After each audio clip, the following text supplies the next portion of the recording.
Good morning, girls. We are learned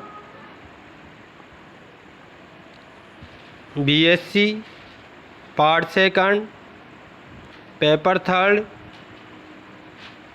Unit 3rd, Day 1st। आज हम पढ़ेंगे BSc part 2nd में तीसरे पेपर की 3rd यूनिट। तो आइए सबसे पहले हम समझते हैं कि यूनिट 3rd में क्या क्या दिया गया है। यूनिट 3rd में सबसे पहले दिया गया है जलीय पारिस्थितिकी, वाटर इकोलॉजी। इसके अंतर्गत हम पढ़ेंगे अलवणीय जल। अलवणीय जल में गतिक एवं स्थायी जलावास का हम अध्ययन करेंगे। अलवण जलीय जीवजात का अध्ययन करेंगे। लवणीय समुद्री आवास का अध्ययन करेंगे, वहाँ रहने वाले बायोटा जीवजात का अध्ययन करेंगे। इसी क्रम में हम क्षेत्रीकरण का अध्ययन करेंगे। समुद्री जीवजात, गहरे समुद्री क्षेत्र की पारिस्थितिकी एवं इसके जीवजात का अध्ययन करेंगे। वेला संगम के आवास और वहाँ के प्राणी जात का अध्ययन करेंगे। स्थलीय आवास, वन एवं मरुस्थलीय पारिस्थितिकी एवं जीनोम का अध्ययन करेंगे।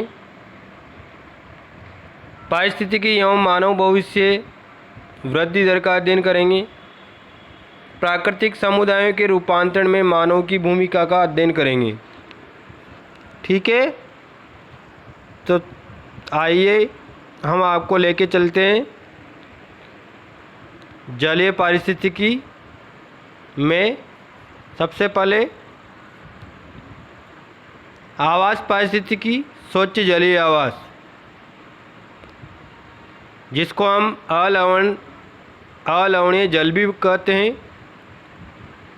Habitat ecology, fresh water habitat. जैसा कि मैंने आपको बताया, अकॉर्डिंग टू सिलेबस इसमें हम पढ़ेंगे गतिक एवं स्थायी जल आवास, अलवण जलीय जीवजात और क्षेत्रीकरण। यहाँ तक की लाइन क्लियर हो जाएगी इसमें।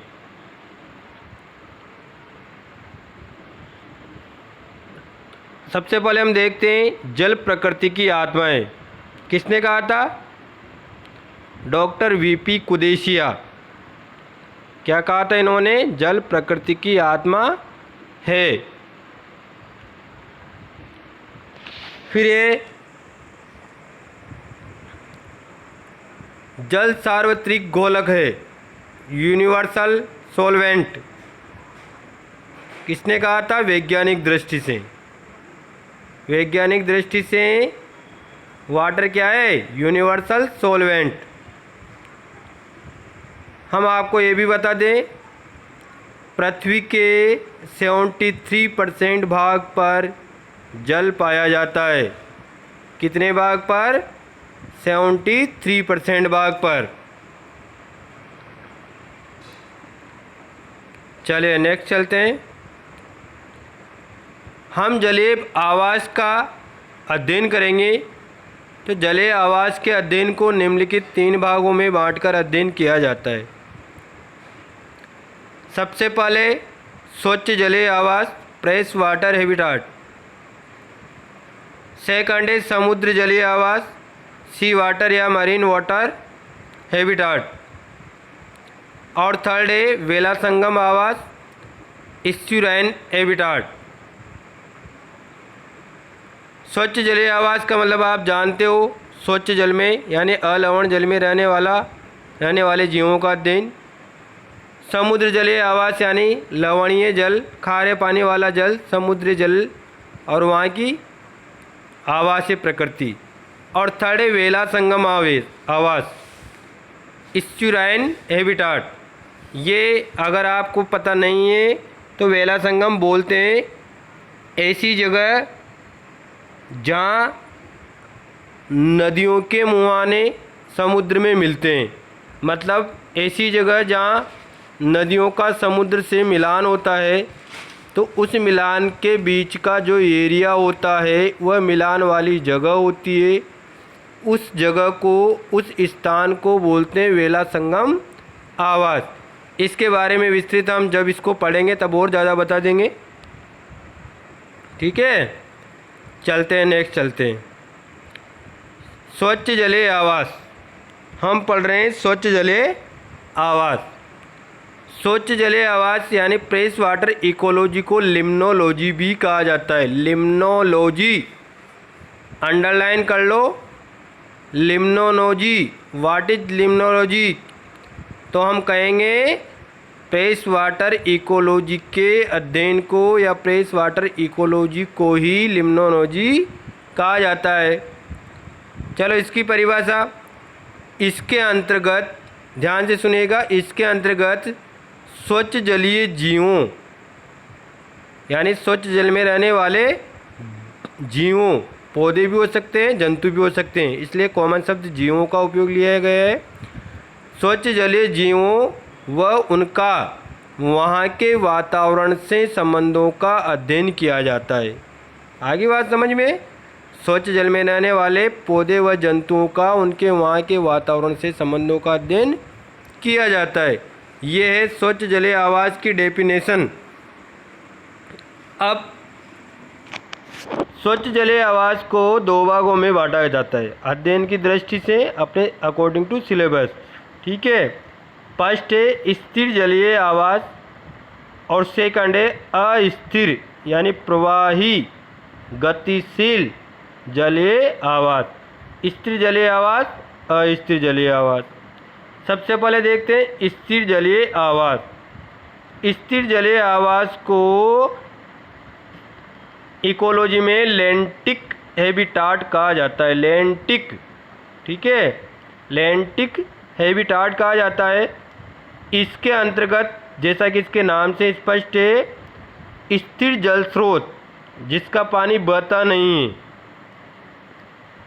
यानी ऐसे स्थिर जल स्रोत के जीवों का उनके वातावरण के साथ अध्ययन किया जाता है। ठीक है, जैसे गड्ढे हैं, कुएं हैं, पोखरे, तालाब है, झीलें आदि, इनका पानी क्या बहता नहीं है, इसलिए इसको नाम दिया गया है स्थिर जल स्रोत।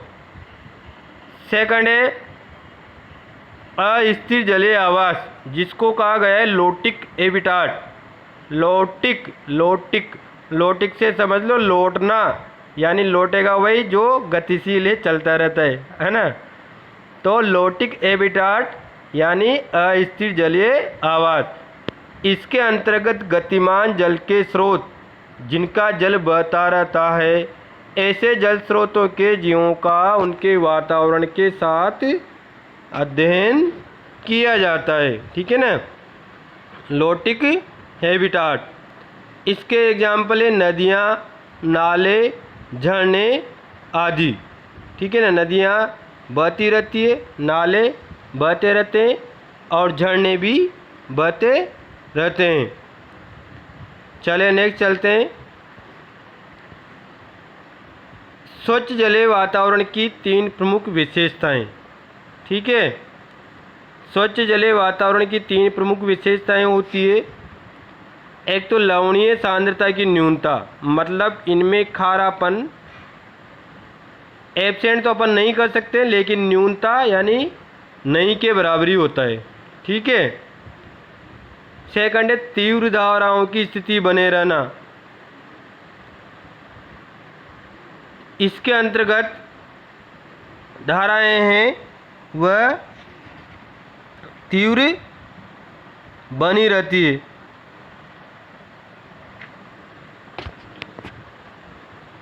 और थर्ड है जलवायु व मौसम परिवर्तन की तीव्र प्रभाविता। देखो पानी बहता रहता है, स्वच्छ जल है, इसलिए धाराएं हल्के रूप से, तीव्र रूप से, यानी हल्कापन, पानी में हल्कापन होता है, लवणीय नहीं है, ज़्यादा भारी पानी नहीं होता, इसलिए धाराएं तीव्र गति से होती है। और ऐसे पानी में जलवायु व मौसम परिवर्तन की भी तीव्र प्रभाविता होती है। ठीक है ना। तो ये स्वच्छ जलीय वातावरण की 3 प्रमुख विशेषताएं थी। लवणीय सांद्रता की न्यूनता, तीव्र धाराओं की स्थिति का बने रहना, जलवायु व मौसम परिवर्तन की तीव्र प्रभाविता। ठीक है। अब नेक्स्ट है स्वच्छ जलीय आवास की भौतिक रासायनिक प्रकृति। स्वच्छ जलीय आवास की भौतिक रासायनिक प्रकृति वैसे एग्जाम में पूछी नहीं जाती, इसलिए मैं तुम्हें शॉर्ट में बताऊंगा, है ना। चलते हैं लवणता यानी सेलिनिटी। तो स्वच्छ जलीय आवास की लवणता सामान्यतः 1.8 मानी गई है। कितनी? 1.8, अर्थात इसमें इतनी लवणता होती है, जबकि समुद्री जल की 3.5 होती है। जो हम उस समुद्री जल का अध्ययन करेंगे वहाँ पर आप लोगों को बताएंगे। ठीक है। इस लवणता में इसके अंतर्गत nitrogen, nitrites, phosphorus, silicon, ammonium, calcium, magnesium, manganese, लोहा, सोडियम, पोटेशियम, गंधक, जिंक, कार्बोनेट जैसी चीज़ें शामिल होती है। और उक्त घटकों के साथ ही स्वच्छ जल में नमक की मात्रा 0.3% से 0.8% के आसपास चेंजेबल परिवर्तनशील मानी गई है। सेकंड है परासरणीय दाब, ओस्मोटिक प्रेशर। तो स्वच्छ जल सामान्यतः हाइपोटोनिक होता है, अतः इसके अंदर रहने वाले जीव भी हाइपोटोनिक होते हैं। थर्ड है जलधाराएँ, वाटर करंट। स्थिर जल तंत्र में वायु के वेग के कारण जलधाराएँ उत्पन्न होती है, जबकि गतिशील जल तंत्र में पानी का बहाव जल की मात्रा एवं भूमि के कम या अधिक ढालू होने पर निर्भर करता है। तो जलीय जीवों हेतु जलधाराएँ प्रमुख नियंत्रण और परिमितकारी होती है। चौथा पॉइंट है पीएच या हाइड्रोजन आयन की सांद्रता। तो स्वच्छ जल में हाइड्रोजन आयन की सांद्रता यानी पीएच अलग अलग स्थानों पर अलग अलग तरह की पाई जाती है।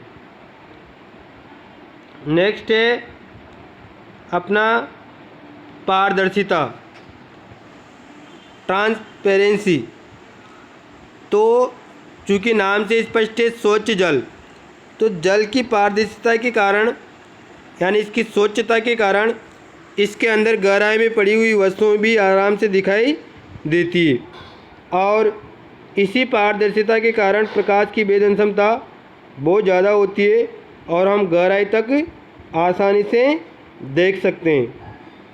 अनेकों बार मिट्टी या रेत के कण, जलीय पौधे आदि की उपस्थिति से पारदर्शिता प्रभावित होती है और गंधलापन आ जाता है। पानी का गंदा होना जीवों के प्रकार और उपस्थिति पर सीधा प्रभाव डालता है। छठा पॉइंट कार्बन डाइऑक्साइड। तो कार्बन डाइऑक्साइड एक गैस है जो जल में गुलित अवस्था में पाई जाती है, क्योंकि जलीय पौधे होते हैं वह भी श्वसन क्रिया करते हैं और श्वसन क्रिया के कारण उनमें भी कार्बन डाइऑक्साइड बाहर निकलती है। सातवां है ऑक्सीजन। ऑक्सीजन को प्राणवायु कहा जाता है। जलीय श्वसन के लिए ये प्राणवायु जल में गुलित अवस्था में पाई जाती है। ठहरे हुए जल की अपेक्षा बहते हुए जल में ऑक्सीजन की अधिक मात्रा होती है।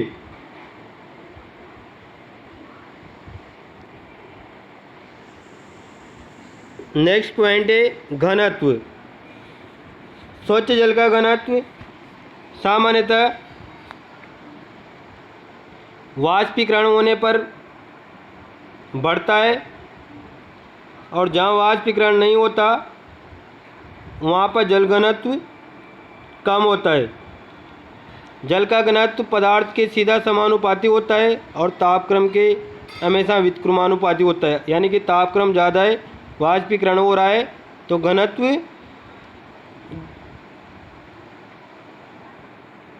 घटेगा, है ना। स्वच्छ जल में वाष्पीकरण के कारण घनत्व बढ़ता है।